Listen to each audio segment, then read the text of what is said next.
आज प्रभु जगन्नाथ जी के मंदिर में, जो कि भिवाड़ी में स्थित है, दर्शन करते हैं और प्रभु जगन्नाथ जी की महिमा के बारे में जानते हैं। मान्यताओं के मुताबिक मालवा नरेश इंद्रदुम्न, जो भगवान विष्णु के भक्त थे, उन्हें स्वयं श्री हरि ने सपने में दर्शन दिए और कहा कि पुरी के समुद्र तट पर तुम्हें लकड़ी का एक लट्ठा मिलेगा, उससे मूर्ति का निर्माण कराओ। पुराणों में जगन्नाथ धाम की काफी महिमा है। इसे धरती का वैकुंठ भी कहा गया है। जगन्नाथ मंदिर में भगवान जगन्नाथ, उनके भाई बलभद्र और उनकी बहन सुभद्रा की पूजा की जाती है।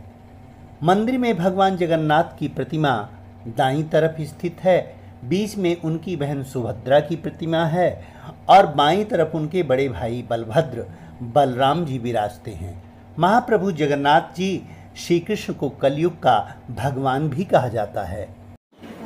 ऐसी मान्यता है कि मंदिर में मौजूद प्रतिमा के अंदर ब्रह्मा जी का वास है। जब श्री कृष्ण ने धर्म स्थापना के लिए धरती पर अवतार लिया, तब उनके पास अलौकिक शक्तियां थीं, लेकिन शरीर मानव का था।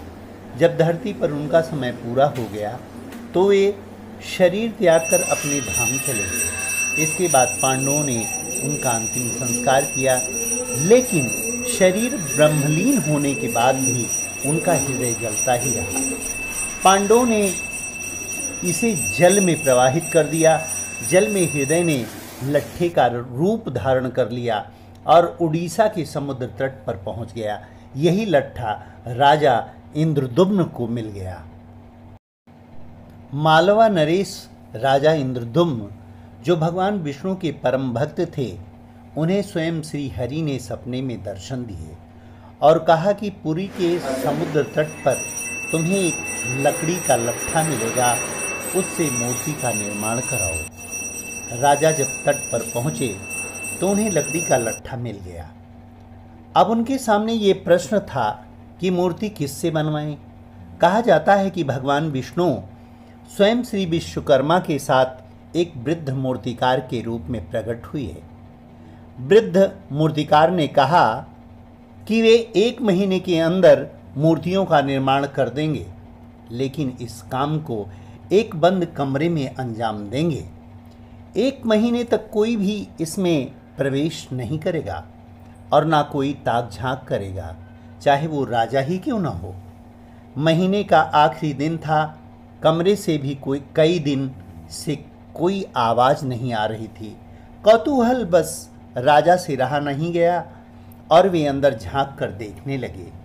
लेकिन तभी वृद्ध मूर्तिकार दरवाज़ा खोलकर बाहर आ गए और राजा को बताया कि मूर्तियां अभी अधूरी है, उनके हाथ और पैर नहीं बने हैं। राजा को अपने कृत्य पर बहुत पश्चाताप हुआ और उन्होंने वृद्ध से माफ़ी भी मांगी, लेकिन उन्होंने कहा कि ये सब दैववश हुआ है और ये मूर्तियां ऐसे ही स्थापित होकर पूजी जाएंगी। तब वही तीनों जगन्नाथ, बलभद्र और सुभद्रा की मूर्तियां मंदिर में स्थापित की गईं। आज भी भगवान जगन्नाथ, बलभद्र एवं सुभद्रा की मूर्तियां उसी अवस्था में हैं। इनका काष्ठ आवरण हर 12 साल के बाद बदल लिया जाता है, मगर लट्ठा वैसा ही रहता है। जब मंदिर के पुजारी इस लट्ठे को बदलते हैं तो उनकी आंखों पर पट्टियां बंधी रहती हैं और हाथ कपड़े से ढके रहते हैं। ऐसे में पुजारी ना तो इसे देख पाते हैं और ना ही छू पाते हैं। ऐसा माना जाता है कि यदि किसी ने इसे देख लिया, उसकी मृत्यु हो जाएगी। उस समय सुरक्षा बहुत ज़्यादा होती है, कोई भी मंदिर में नहीं जा सकता। मंदिर के अंदर घना अंधेरा रहता है। पुजारी की आंखों में पट्टी बंधी होती है। पुजारी के हाथ में दास्ताने होते हैं। वे पुरानी मूर्ति से ब्रह्म पदार्थ निकलता है और नई मूर्ति में डाल देता है। यह ब्रह्म पदार्थ क्या है, आज तक किसी को नहीं पता। इसे आज तक किसी ने नहीं देखा। ये एक अलौकिक पदार्थ है जिसे छूने मात्र से किसी इंसान के जिस्म के चीथड़े उड़ जाएं। इस ब्रह्म पदार्थ का संबंध भगवान श्री कृष्ण से है, मगर आज तक कोई भी पुजारी ये नहीं बता पाया कि महाप्रभु जगन्नाथ की मूर्ति में आखिर ऐसा क्या है।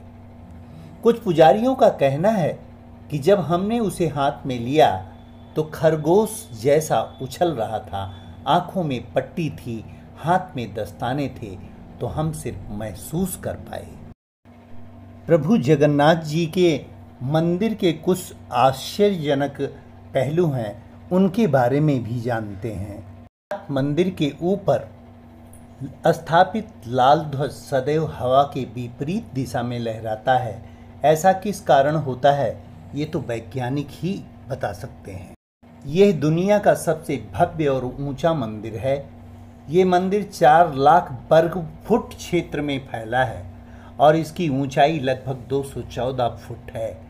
मंदिर के पास खड़े रहकर इसका गुंबद देख पाना असंभव है। मुख्य गुंबद की छाया दिन के किसी भी समय अदृश्य ही रहती है।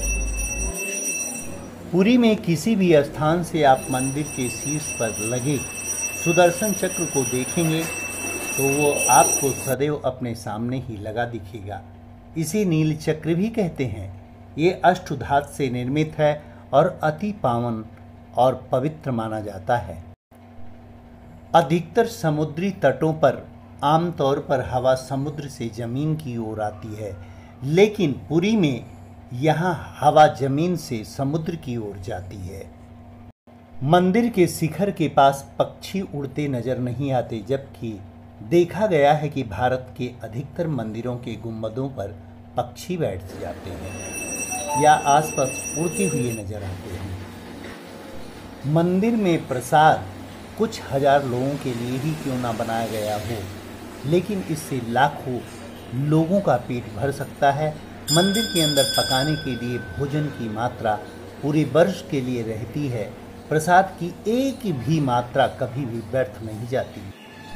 आइए प्रभु जगन्नाथ जी के महामंत्र का हम लोग गुणगान करते हैं।